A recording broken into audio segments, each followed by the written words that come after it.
Hello out there to all my YouTube viewers. Yesterday I had a special request. Someone wanted to know specifically about kind of a how-to casting for the Hydrostone and the other gypsum cement products in the Hirst Art molds or special custom molds. Just to give you an idea, here we have one of the Hirst Arts castle molds for the textured wall blocks. And then over here we have a custom mold that I made myself with a couple Egyptian Babylonian style pieces and some floor blocks there, and the step pieces that I made a custom mold of. So like I said, this is more of a custom mold that I actually made myself with silicone RTV silicone. And then here's one that I actually have already, as you can tell, already filled the mold, so we'll actually demold that and once we're done so you can get an idea of what it looks like when you're all finished there. So first thing we need to start with, a small plastic cup. This is actually an old, I believe that's a baby food container, like a little plastic container. I'm just going to pour a little bit of water in there. And then as far as your gypsum cement or plaster, like I said, there's different types of plaster. If you're just starting out, like I said, the plaster of Paris is more than sufficient. Just especially for that first trial and error period where you're just trying to work out the kinks in your system.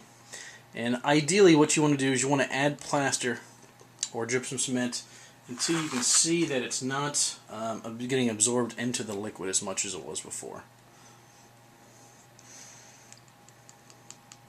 Okay. Which I've done this so many times I've kind of got it down. I can kind of tell just by stirring it. But like I said, on Bruce Hirst's website he has a lot of instructions. And there's actually a lot of videos out there where it shows different people have slightly different methods on the actual process of how thick they like it. A lot of it also varies with what type of product you use, so you definitely want to keep an eye on, depending on what type of product. Like the Hydrostone is obviously a lot thinner than some of your plaster or Paris and some of your other products out there. Which I can tell just by feeling this that this is going to need just a little bit more gypsum cement there. So I'm going to go ahead and add a little bit more, and I like mine on the thick side because I like my pieces to be nice and sturdy. So let me go ahead and scrape the walls of the cup here a little bit. And actually that is about done mixing there. Now you have to remember, the longer you mix your gypsum cement or your plaster slurry, if you will, the quicker it's going to mix, or sorry, the quicker it's going to set in the mold. So if you sit here and play with it too long, it's going to set very, very, very quickly and you might not get all the air bubbles out. Now Hydrostone does not set as quick as, say, like Merlin's Magic and some of the other products. The other thing you want to look for is the small little air bubbles on the top there, which I don't really see very many right now. Now there's different ways of pouring your product. Like I said, some people actually like to pour directly along these seams here so it runs into the molds themselves. Like I said, the Hydrostone I use is a fairly watery base. Like I said, it pours rather easily, as you can tell. I mean, it's almost the consistency of like a light milkshake. A little bit thicker than milk though. Let's go ahead and get these long blocks here.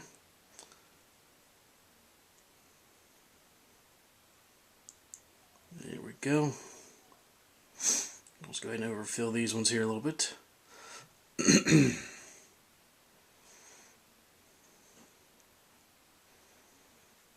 Like I said, as far as your basic making of the blocks, that is primarily it. And you can see the little bit thicker plaster I get out of the very bottom of the tub there.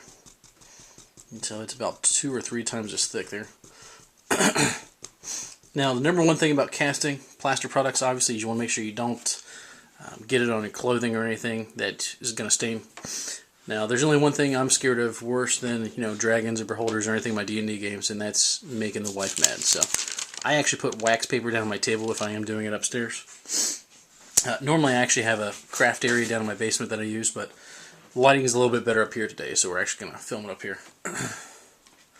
And then depending on personal preferences, some people prefer metal scrapers. I actually use a plastic just because if for some reason if it does get a little warped, I have no problem with you know, pitching them and getting another one at Walmart for, say, 2 of them for 99 cents. So the best thing obviously is you want to make sure that this is as flat as possible on the edge. So if you do have any little loose or chunky pieces there, you want to make sure you scrape those off. And then depending on how fast the plaster you're using is setting up. Like I said, you may want to wait anywhere up to 10 or 15 minutes to scrape. Like I said, this plaster is going to set up a little bit quicker. So you just want to gently pull across the top there. And you're actually going to scrape the excess right off the side there. There you go. I'm going to do that a couple times here to make sure we get all that watery up. Now on Bruce Hirst's websites, another way he recommends is, there's actually two different ways. There's a glass method where you can use a piece of glass or plexiglass and actually lay over top and then press down so it gets all the excess water and all the excess plaster off, which I've used that method. I don't find it quite as consistent. And then the other method is you can actually leave a paper towel over top of the product for a few moments to soak up the excess water and then wait about 5 minutes and scrape it. Now, as you can tell a little bit, there's a little bit of dip in the one particular portion. That doesn't particularly bother me that much. Now, what you can also do, you can see all this excess scraped off. If you do get a small little area that's kind of sunk in, you can actually take your spatula there, your little scraper there. You can actually scrape that back into the molds if there's any low spots, if you scraped a little bit too much out, and then you want to gently go over the top again. You can actually hear it prickling across the rubber there. And there we go. And like I said, that's pretty consistent. Like I said, once you get your skill down, like I said, you'll get where almost all your casts are right about the same level. Occasionally you'll get somewhere you may have a little bit of indentation, which that can be fixed by a little bit of sanding on your blocks, or if you're a little high you can sand. And then obviously when you glue the product, the bricks together, like I said, you can put a little bit of glue, or you can actually mix a little bit of slurry a little bit in between the glue. That way it fills in any type of cracks or indentations. Now, just to give you an idea of the finished blocks here, let's go ahead and pry these out gently. There you go. You can see one of the finished blocks there. You see the smooth side at the top from where we scraped. Put that over here. And then you see we've got, you want to gently kind of flex the mold so we can pop these out without ruining our bricks or anything like that. So I'll actually go ahead and stack those up.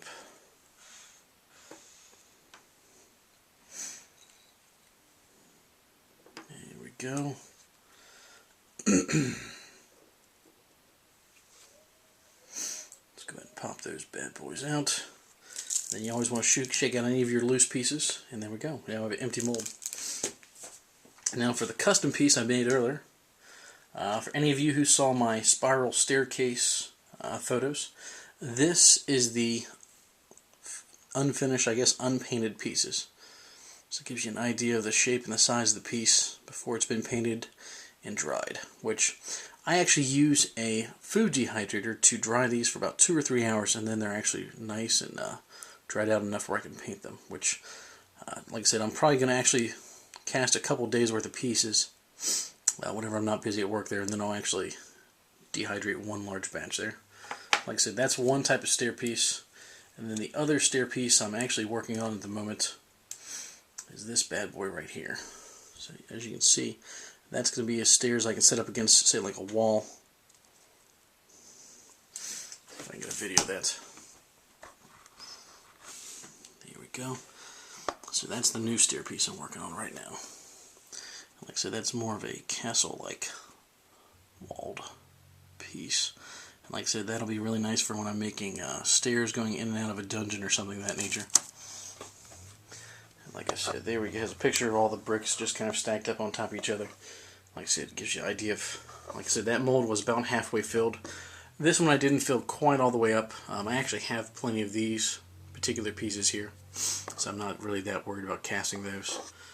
But like I said, that gives you an idea of the volume of blocks in half a casting there. And one of the custom pieces there.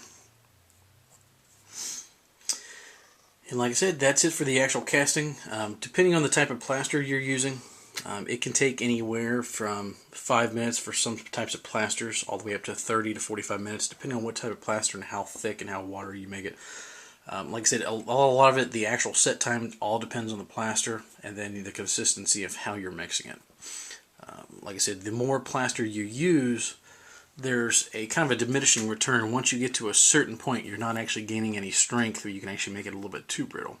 But then at the same point, if you don't use enough plaster, like I said, you can actually come up with a really, really weak cast. So, like I said, the biggest thing is getting into the hobby. Like I said, you want to find some type of product. You want to try it out. You want to try several different methods. Once you get your methodology down of where you're comfortable in that casting, where the product turns out well, like I said, you'll find your casting excels from that point. You'll be able to much better gauge the consistency and how much plaster you need for the castings. But that's it for this video. Once again, if you guys have any questions, or if there's anything else specifically you guys want to see, let me know. I know there's the other comment I had was someone wanted to see about storage and things of that nature.